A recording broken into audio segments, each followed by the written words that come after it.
Hello, everyone. I'd like to thank everyone for attending the National Cybersecurity Student Association monthly webinar series. I hope everyone had a good spring break, and we're looking forward to the new fall semester.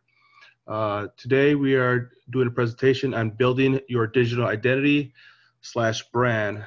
We'll have two presenters today, which will be myself, Gustavo Hinojosa. I am the Executive Director for the National Cybersecurity Student Association. I have an associate as an Information System Security Specialist, a bachelor's in Cybersecurity Management and Policy, a master's in Cybersecurity, and I'm currently working on my MBA. Then I'll pass it over to Jessa. Hey everyone, my name is Jessa Gramenz. I'm a threat intelligence analyst and threat hunter in the financial industry based out of Dallas, Texas. I have my associates in computer forensics and network security, and I'm working on my bachelor's. I'm at the University of North Texas right now. Just started my senior year, so really excited to be done. This is my last semester, so for those of you that are finishing up, I'm sure you can relate. I'm also the former Director of Communications for the National Cybersecurity Student Association.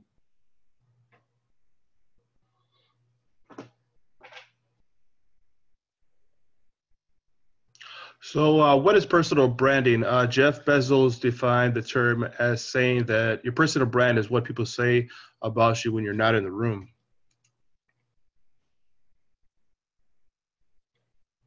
So whenever we talk about building your digital identity, a lot of times you'll hear people talk about professional development. So professional development, why it matters to you is because as you progress in your education and career, you're going to realize the importance of your professional development. Getting a degree in your field might not be enough. I know there's a big shortage in the cybersecurity field, but having that aspect of professional development really helps you to stand out from other graduates and people that are, looking for jobs just like you are. So having a network of mentors and industry veterans to help you, that'll really help you stand out in your field. Different things you can do for your professional development are things like blogging, attending conferences, building an online portfolio, and then gaining certifications. Next slide. Just want to add something too. If anyone's interested in writing any blogs for the Student Association, you could contact one of us at. We'll have information at the end of the presentation. But we put our blogs on our website, and then we also share them on social media.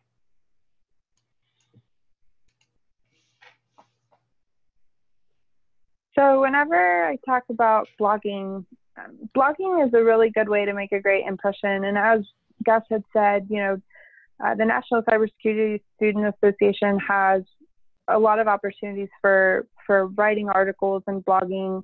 And a lot of the articles that I've done for the National Cybersecurity Student Association have helped me a lot, especially regarding my professional development. So it's really helped me to stand out. And those articles that I've written have really made a difference. I've had people reach out to me based on things that they've read, and that really helps you to kind of get noticed.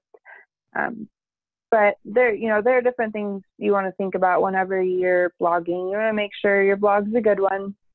You want to make sure anything that you're posting, it can be archived and then searchable later.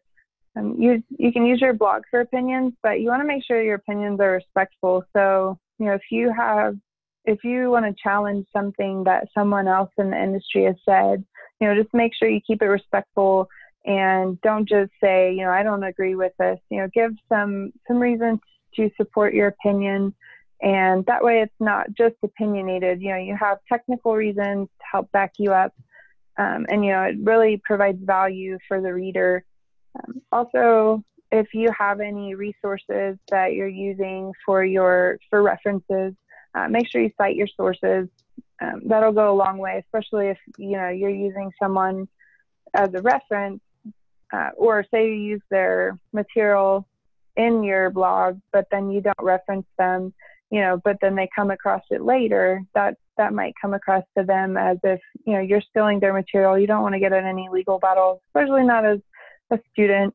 But just to keep that in mind whenever you're blogging. And then a new arena is vlogging. That one's a really good area to get into now. So vlogging is just like a video aspect of blogging.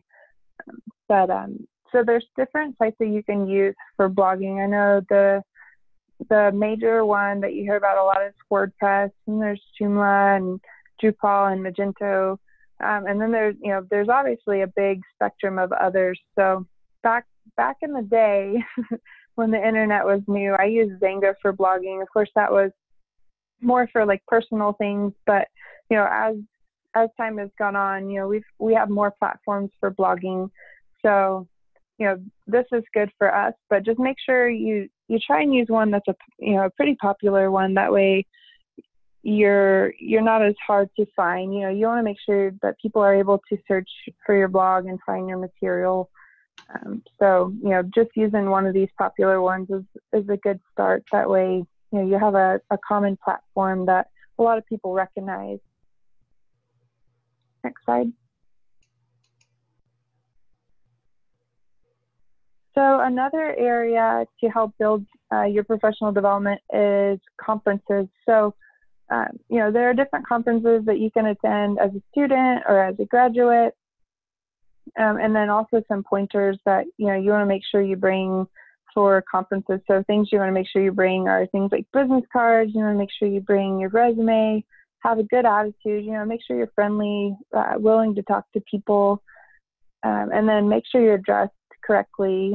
Some people kind of show up really casual, and if that's fitting, then that's fine. But just being aware of, what the conference attire is and, what everyone else is wearing. You don't want to show up in a suit when everyone else is wearing jeans, but you also don't want to show up in jeans if everyone else is wearing a suit. So just being able to identify that. So some different conferences I would recommend as a student. The 3CS, that's a conference we just went to. And that's the Community College Cyber Summit. It's a mouthful, but that's a good one because it gets everyone together. So it gets different people from the educational sector together with students, and it really helps to bridge that gap where everyone's communicating and throwing ideas around, and it really helps to make progress for us as students as well. And then there's also great information about what's going on in the industry. Another one that I like to attend is the Women in Cybersecurity Conference. So I think this one would be the 5th year. I'm not sure. I think I've been to 3 or 4 already. So I missed the very first one. So I think this year's the 5th year, but I really like that one, especially as a woman. But, you don't have to be a woman to attend that conference.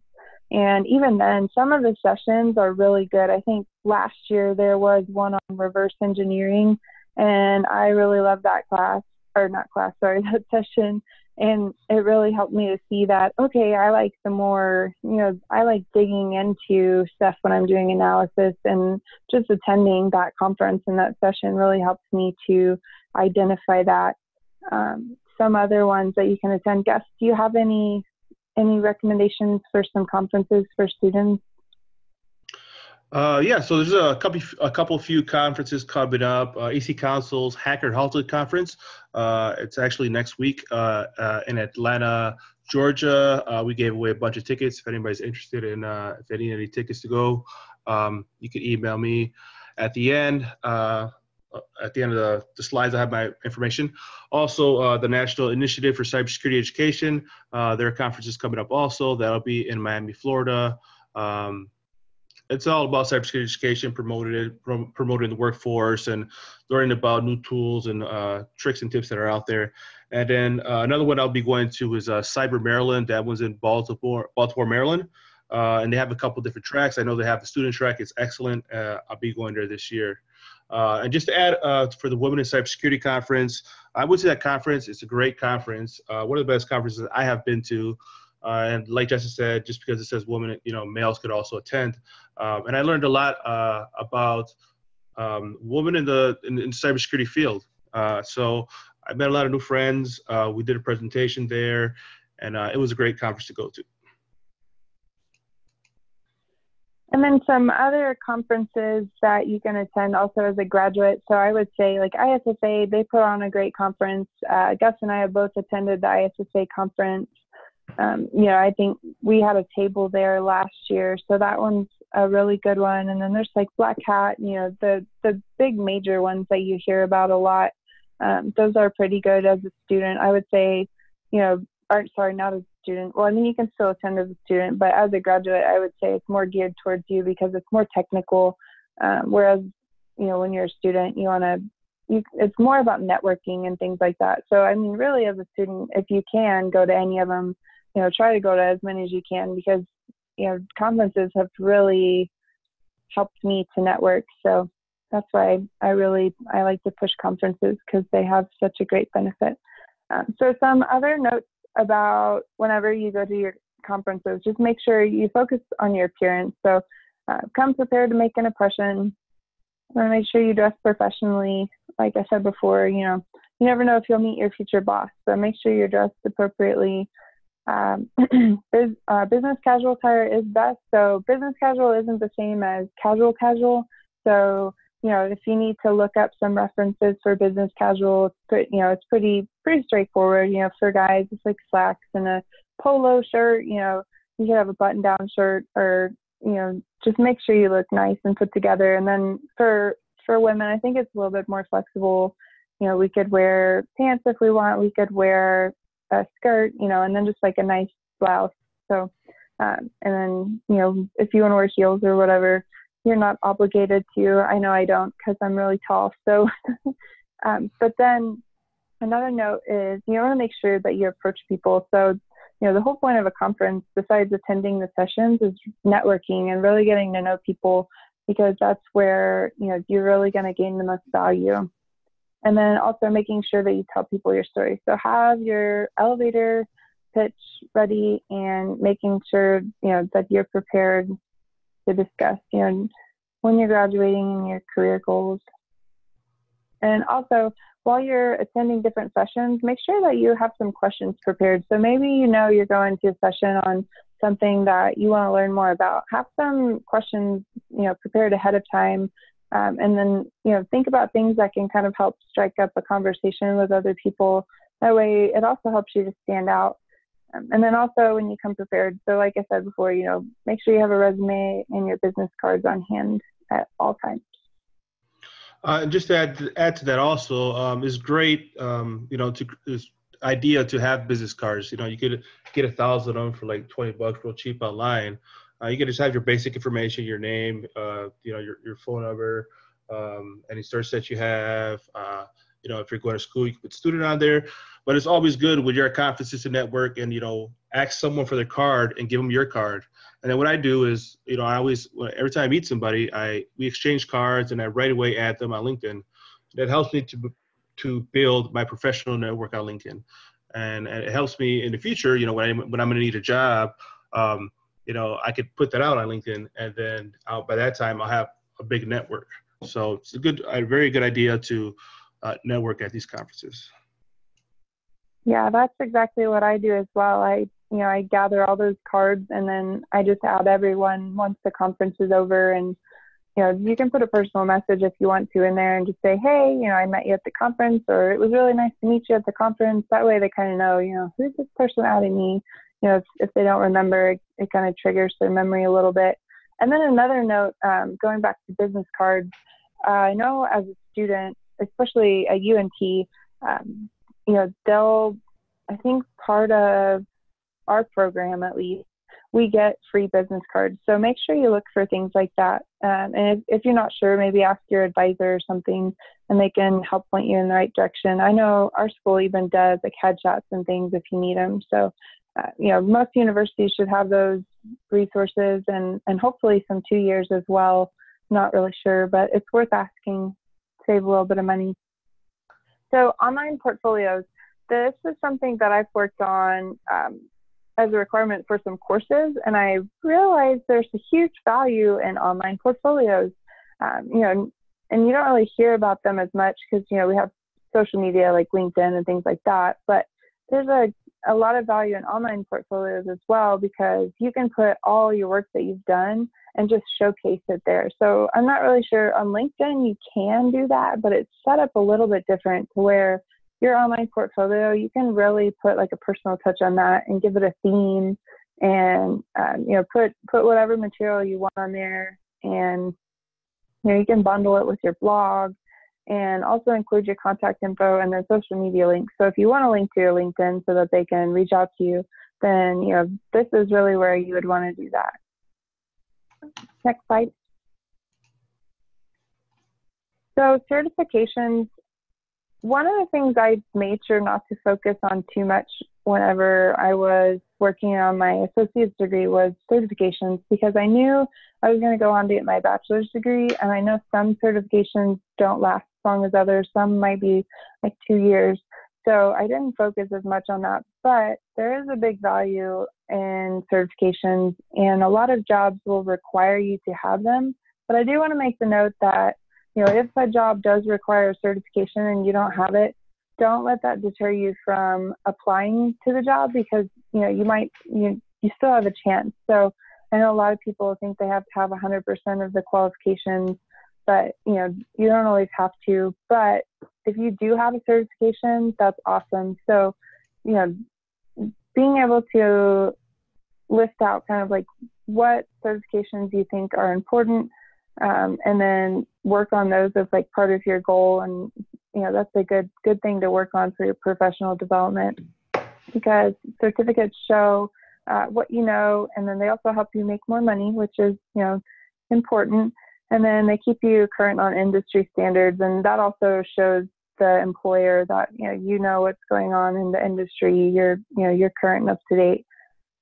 Whenever you're taking your certificate, you want to make sure you come prepared to the exam. So I am working on my CCNA Cyber Ops certification right now, and that's one of the things, like whenever you get there, you pretty much lock everything away and you're locked in the room and you're not allowed to leave till you're done. So just come prepared and know your stuff, so that when you get there, you're not freaking out. But some important certifications that you can get are the CISSP, you can get your CCNA, CEH, the CISM, GSEC, Security Plus, and there are so many. But I know these are the top ones. So what I would recommend is, if you're not sure what certification to get, just go out there and look for jobs related to the job title you would like, and then just kind of get an idea of what employers are looking for.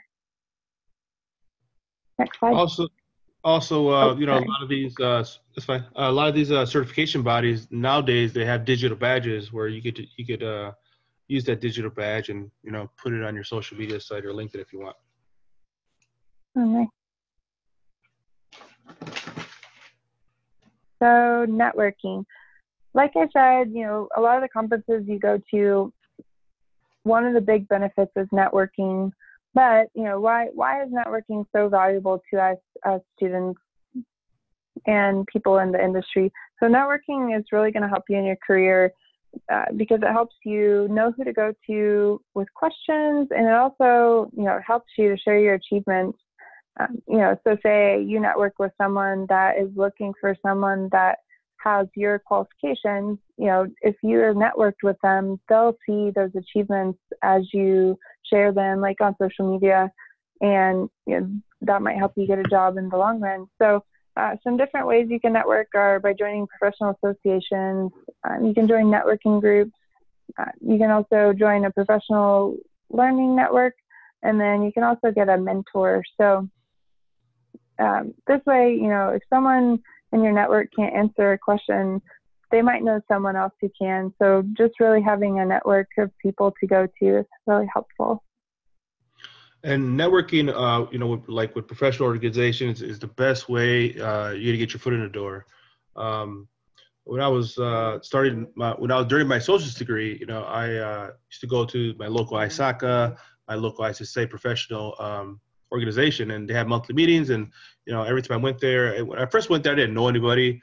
And then the more meetings that I went to, I'd know more people, I had more friends, and we had some professional relationships, and they kind of knew what I was about. I always told my story to people and what I'm doing, what I'm going for, and my plans, and they saw the value in that. They saw the, my passion, and then, by the time I was done with my associate's degree, I had at least about 50 people that asked me, "Hey, are you looking for a job?" So it's always a great, a great method to network with professional associations.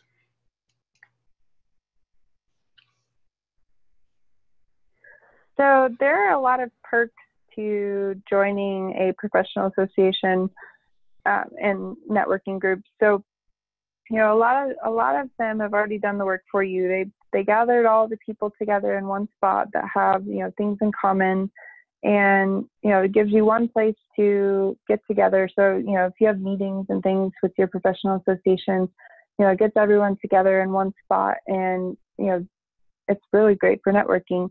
And then if you miss anyone at meetings, a lot of times the professional association will have like a contact list. So that way if you need to reach out to someone, maybe you didn't get each other's cards, but you remember each other's names, then, you have that option as well. Some of the professional associations that you may have heard of are, the ISSA, National Cybersecurity Student Association, ISACA, ISC Squared, SANS, OAS, and there are tons and tons more. I know I'm a ISSA member, and I'm with the National Cybersecurity Student Association, of course. But then, I've also done training with SANS, so it just depends what you're looking for. But different professional associations have different price points. And then a lot of times they'll also have a student price. So make sure to look up those things before you join as well. And then personal learning network. So a personal learning network it's kind of like a group of connections you have for mentoring, and you can use them for learning. So you might have a bunch of people at your work that you use, and that's your personal learning network. Or, if you have a group of, say you're going to university and you're a freshman and you're in a group that has seniors and juniors in it, they're going to have some advice that they can give you for classes that you're going to take later on that, maybe that's valuable to you within your personal learning network.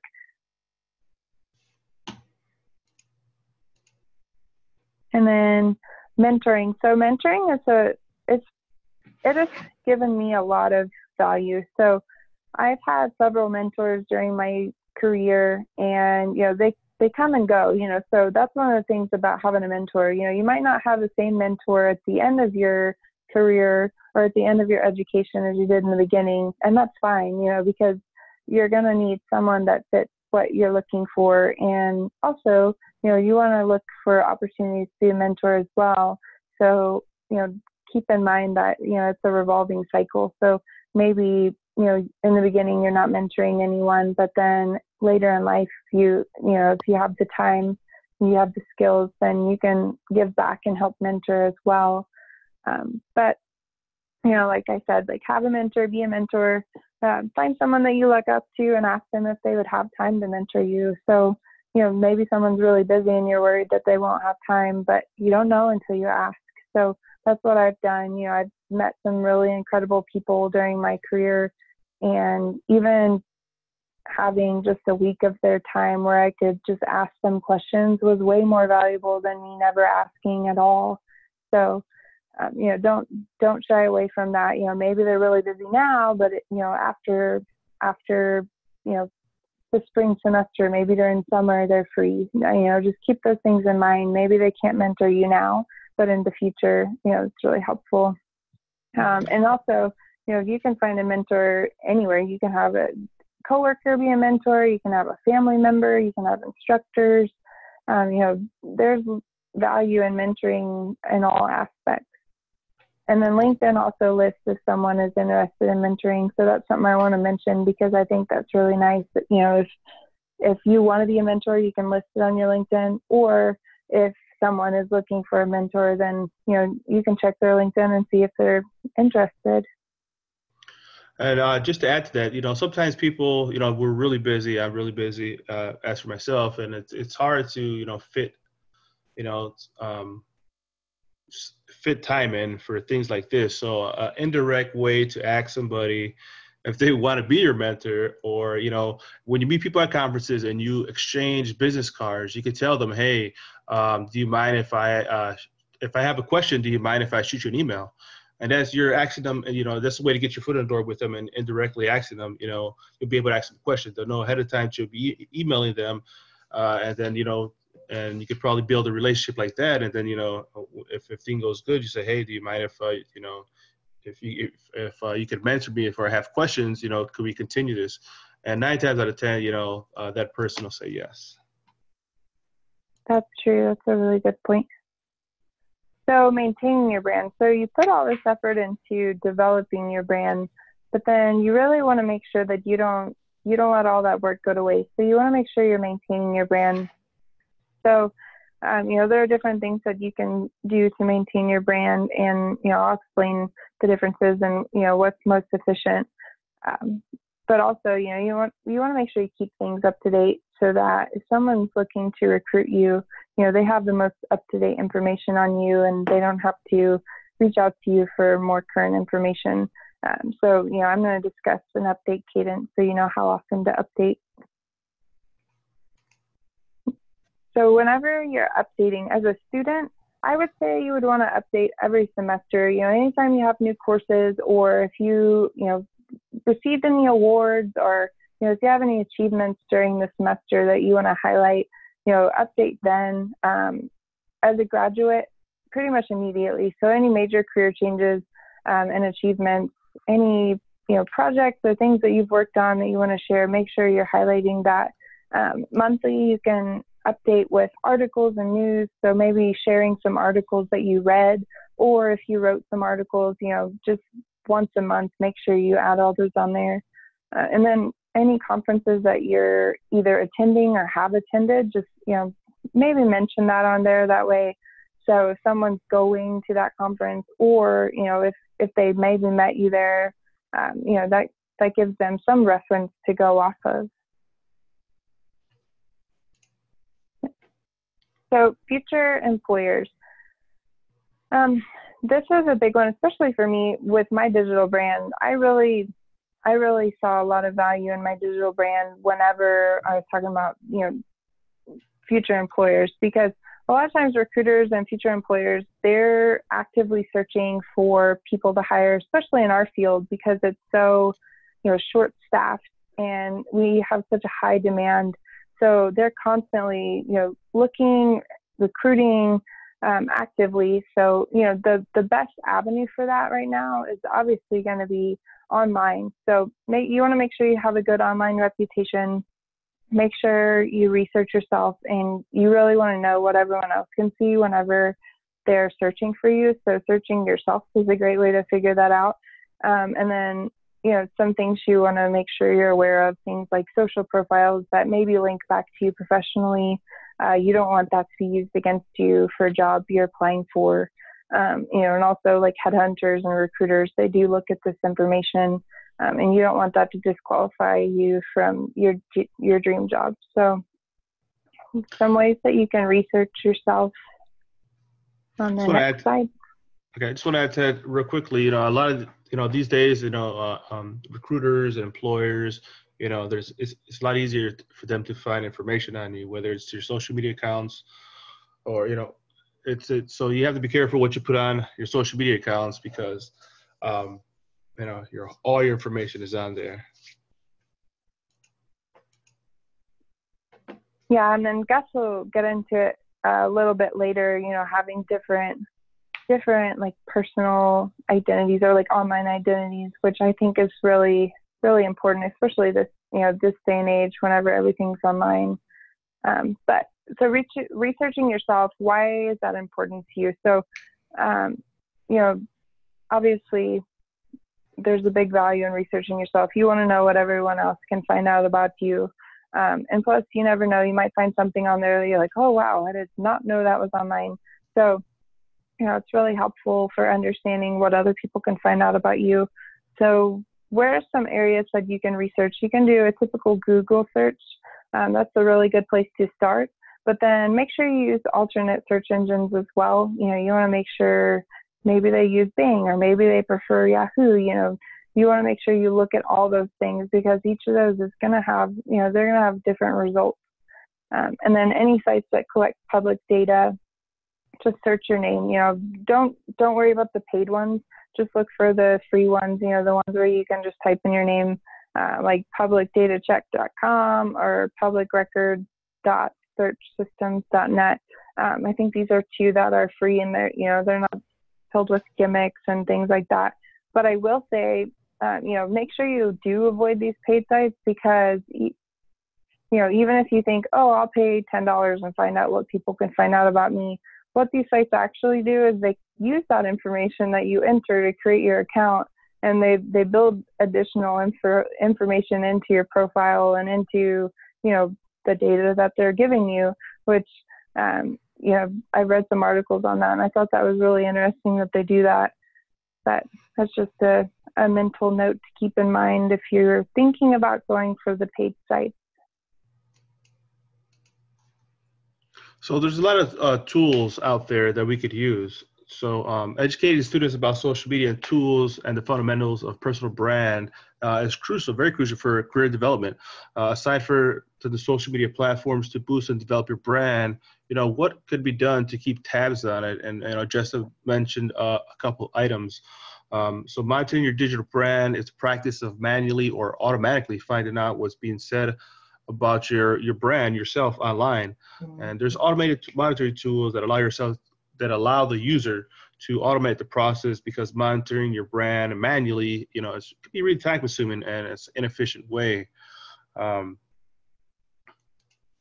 So here we got a couple different tools. So the first one is Google Alerts. So Google Alerts are pretty good for getting a pulse on your brand. They don't find everything, but it's partly to keep your inbox, and that's partially from keeping your inbox from flooding.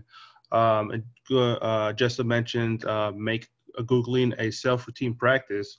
So how this works is you just go to the site and then you enter a keyword, and it'll search the whole internet for these keywords. So I could type in my name, and then every time my name comes up, I'll get an alert sent to my inbox.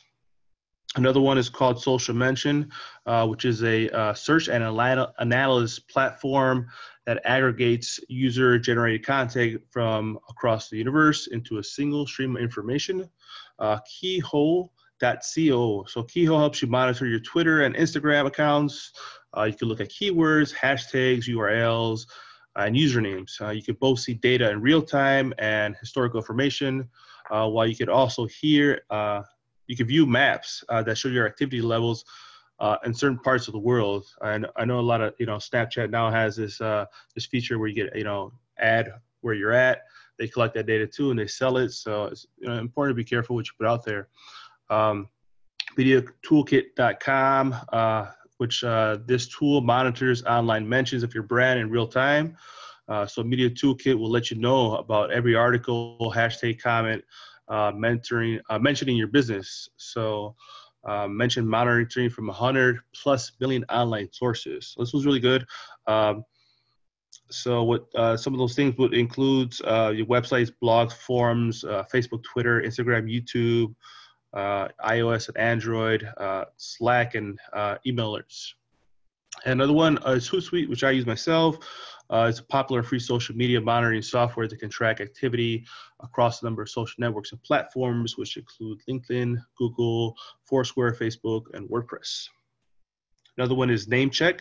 You can see if your desired username or vanity URL is still available at a dozen of popular social sites and social bookmarking websites. So you could put your name in there and see if anybody has your same name or using it and things of that nature.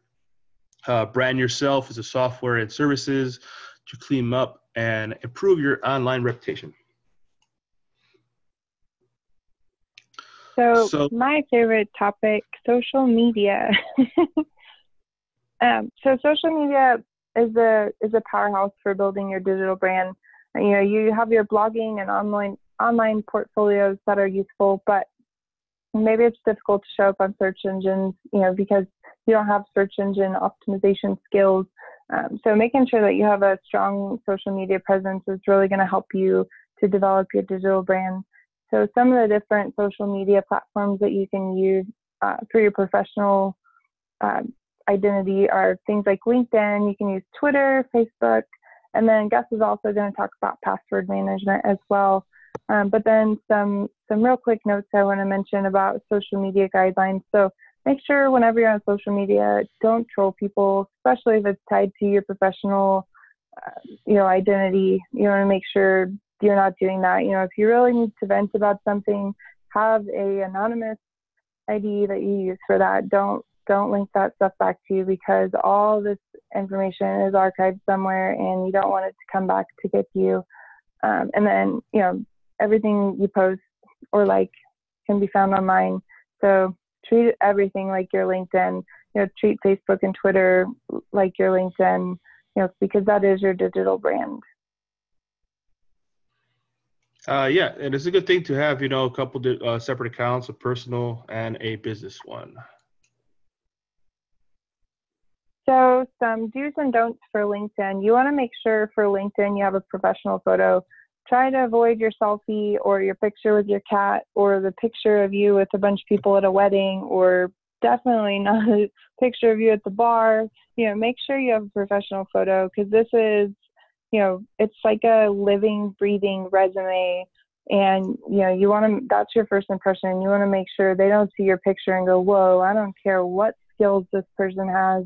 That photo is just horrible, and unfortunately that's the day and age we live in, where a picture can have that big of an impression. So you want to make a good impression. Also, make sure you have a complete list of your education and work history.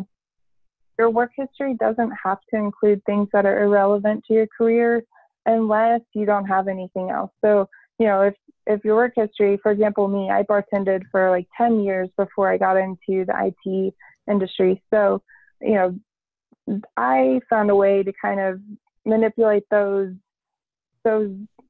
work history so that it would show my customer service skills and things like that. So, there is value in work history, even if it's not tech related. So just, make sure you understand how you can use that and pull out the skills that will show your value as a worker. And then also include your achievements in any extracurricular activities. So, if you're on a cyber defense team, include that information. If you volunteer, that's a big one. Make sure you volunteer. Like the employer I'm with right now, they really value volunteer efforts. So make sure that you include those things, because, that could be something that could really help you get a job. And then some things you want to avoid: don't network with random people. So if you get a LinkedIn request from someone that, doesn't have a picture, says they're from a foreign country that you have no ties to whatsoever, and they have no experience related to your field or anything, that's just weird to me. Even if I get requests from people that, maybe they have some IT experience, but they're from a country that I've never visited or I don't know anyone from, those are connections that I always decline, because, there's no value for me to accept that connection request. And then also, these can be used for recon. So make sure you don't overshare sensitive company information. Make sure your skills don't give away too much information, because you can list your different skills on LinkedIn. So just make sure they don't give away too much information about like what infrastructure your company uses and, what tools you're using and things like that. You want to be cognizant of that. Yeah, sharing too much information can be dangerous. If I'm pen testing somebody and I see their Active Directory, administrator, it's a good way to get in. So really quickly, some things you want to add to your profile. Like I said, volunteer work, any associations you're part of, any courses you've, passed in college, any publications you have, so articles, things like that, any honors you've gotten, what your skills are. And what's nice about skills is you can have people that you've connected with, they can give you an acknowledgement to say, oh yeah, I know that person has that skill. So that's really nice. And then, education and experience, make sure that you include those details. Next slide. Another thing that's really nice about LinkedIn is that it has a groups feature. And, we have a National Cybersecurity Student Association group. I just posted something on there the other day. And, it's a really good opportunity. Say you have a question, but you don't have a network really built up, but you're part of a group. You can ask that question in the group. And, that way your question gets answered. And it's also a good way to help you network. People say, oh, hey, this person has experience related to what I'm doing. For instance, like with threat hunting, I'm involved in threat hunting. So, it's not a very big group right now. So whenever you see someone else with that as a threat hunter, it's like, oh, you want to connect with them because you really want to see like what they're working on, what they're sharing. And, being a part of a group will help you there. Also, you can do a search for your college. So you can, connect with people that you go to school with. And also joining groups also helps you stay current on industry happenings.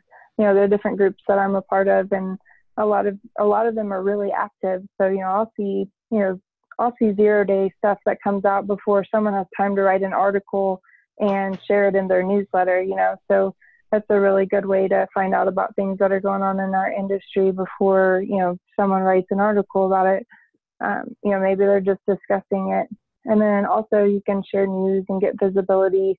And it's also good for recruiting as well. So for instance, whenever I joined a threat hunting group, the marketing director, I believe, for Squirrel, he reached out to me and, he saw my experience with the National Cybersecurity Student Association, and he asked me if I was interested in, vlogging opportunities. So, joining groups and things, it really does have a big value. Yeah, when you join groups also, it's, I really encourage people to, be part of the conversation and post. And then people, when you do that kind of stuff, people see value. It's like, oh, when I have done this in the past, and I presently do it, people will tell me, oh, you post some really interesting articles, or you helped me solve this issue that I had. So it's always really good to interact. Just don't monitor. Be a part of the group. So Twitter, for Twitter, I would just recommend, make a professional account, use your first and last name if you can. If you can't, use something similar to that, first and last with cybersecurity or something like that. Follow companies that you like. They might be posting job postings, and you can, learn more about their culture. Also follow people you network with. So someone you connect with on LinkedIn, maybe they have a Twitter that they're really active on. This is good for finding out about upcoming events and industry news. Follow associations. So I was talking about ISSA earlier. I had followed ISSA as a recommendation from Gus, and I received free registration last year to attend because they had something going on as like a social media promotion where, you mentioned the event and then, you get free registration. So I got to go to that event for free because of that. So also make sure to retweet important tweets, and this really helps to boost interaction on your account. Just to add to that too, and I was doing a presentation at 3CS, and it was the same presentation, and I talked about my experience going to conferences, and one of the first conferences I went to was Cyber Maryland, and then I had a shirt on that said student on it, and I was just walking around with that, and I had a lot of people come up to me and say, hey, you're looking for work. What are you doing? So I found it a good way to market myself. But somebody from the crowd at the end of the event or my presentation, they asked me if I wanted a grant to go this year. So they gave me a grant to go this year for free. So they gave me some money and allowed me to go this year for free, which is kind of nice. It's in Baltimore. That's awesome. So Facebook is another social media platform you can use. Just make sure you keep it professional and keep your professional and unprofessional accounts separate. So for instance, I have 2 different accounts. I use one for family and friends, and then I have one that's just for like promotions and family because, when I was bartending, I didn't want my family and friends to think that I spent all the time in the bar because I was promoting it, so I kept those things separate. And then now that I'm really working in my career, it helps me a lot because I can, disassociate that old profile from myself. And then keep in mind, anyone on your friends list can search and see what you like, no matter how long ago. So if you like photos or if you like posts, you can literally go search someone's name and see, posts they like, and it'll show you all the posts that they've ever liked. And, last time I checked, you can still do that. So also make sure, you're not adding friends that like people you don't know, especially with recon. You want to make sure people can't get more information about where you are, and about where you live, things like that. So, and try not to get into politically motivated arguments on Facebook. I know that's a big issue right now, so try not to do that. It's okay to have an opinion, but if you're going to do that stuff, make sure it's super locked down where only the people that you want to see it can see it. So just keep that in mind. Next slide. I think this is you, Gus. Yeah, so password management, password policies for social media accounts are kind of lax right now. It's really important to change your password. I do it quarterly. A lot of it seems like these days, social medias are getting hacked every year, a couple times a year. So my password policy is, I rotate my passwords quarterly. And make sure your password is complex. We all know what a complex password looks like. Or passphrases is even better. Complex passphrases. So that's really important to keep up to date with your password management. And so there's a couple different types of identities folks could use to everyday life when they're roaming the internet. So there's single. There's the first one we're going to talk about is single identity. There's some advantages to it. It's consistent presentation of image. You're trustworthy. There's no separation of personal and professional. There's nothing to hide. There's a high level of integrity and authenticity, and easy for others to find and connect. There's some disadvantages for single identity, which personal and professionals get mixed up, formal and informal mixed up, which can lead to unintended negative negative effects and higher risk of identity and lack of privacy. The second one would be multiple identities. So the advantage of the multiple identity could be, you can separate personal from professional again, improve privacy and security. You can manage your identity to suit your contents. There's less risk of unintended negative effects. And some disadvantages will be more profiles and accounts to manage and check, and a higher risk of appearing inauthentic or lacking integrity. And the third one would be anonymous. This is not like the group. This is just, a dummy account. So the advantages would be increased freedom or self-expression. You have a high level of privacy and security. You can provide a voice to oppressed or threaten people whose safety might be compromised if their true identity is revealed. There's a very small risk of unintended effects, and some disadvantages would be untrustworthiness and a high risk of appearing inauthentic or lack of integrity. This enables catfishing, trolling, cyberbullying, and abuse, which I do not promote at all. So, I always ask people, what do you prefer, a single, anonymous, and multiple identities? For myself, I use multiple. So sometimes, professional organizations, or my professional identity is going to be, single, and my anonymous is to be my personal opinions, which sometimes, you may not want people to know or find out, or employers or things of that nature. Ethics and responsibility. So ethics is, by definition, is more principles that govern a person's behavior or the conducting of an activity, and responsibility is a state of fact of having to deal with the duty with something or having control over someone. These are very things that, as cybersecurity professionals, items that we should uphold: ethics and responsibility. We always have to be ethical in the things that we do. So as cybersecurity professionals and students of the trade, we have an obligation to to act ethically and be morally responsible of our actions. As an example, as ethics and responsibility, when you join the Information Systems Security Association, they do have a code of ethics that you have to abide by and you have to agree when joining the association. Also, there's some laws to consider. There's some legal considerations for social networking users. So social networking users can leverage any of these immunities, any of the immunities granted to social networking sites under the law. But users should be mindful and act appropriately when posting messages and or files to the website. So some issues that can arise, when you're posting stuff as a user, you post defamatory content that infringes on intellectual property rights, state social media privacy laws, which everyone should check in their own state where they're at, and state anti-bullying laws and regulations.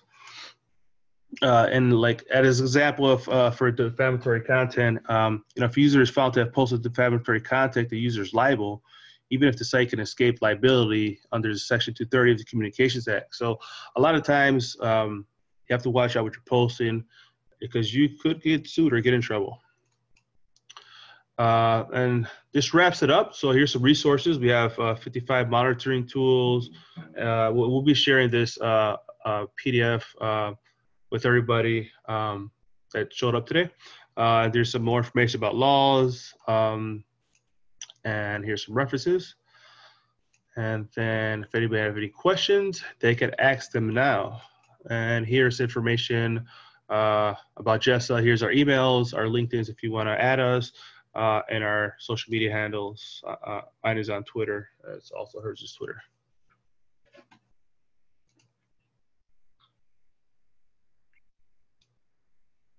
Any more questions? Do you have anything, Jessa, that you want to add?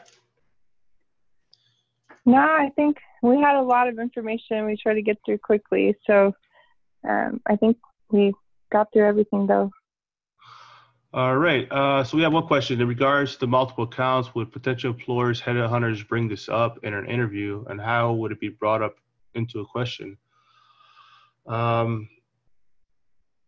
To be honest, I never asked if I had multiple accounts or if I had, in an interview. You should always be honest, but I never had that come up or had an employer ask me for my social media password. That's illegal. But you don't have to give it to them. But how about you, Jess? What do you think? Yeah, I haven't had anyone ask me about it, but I know that was like a big reason whenever I started college, why I really focused on, having two different identities pretty much. I separated everything out because I wanted to make sure that my non-professional account, I didn't want that to get tracked back to me. So, whenever I was searching myself, I was finding both initially, and I made sure I found a way to separate it out. And now when I search myself, I still see things now and then, but it's not anything that I would think a recruiter would see and it would deter them from reaching out to me. So, that's where researching yourself really comes into play. Is you want to understand what they can see. That way, okay, well maybe they found my old MySpace account from 20 years ago or 10 years ago. You can explain that to them if they ask you about it. All right. Do we have any other questions? All right. So what we're going to do is we're going to wrap this up, and then we'll also post this video on our YouTube page, and then we'll also share that link on social media. So I'd like to thank everyone who showed up today, and we'll see you next month. Have a good day. Thank you.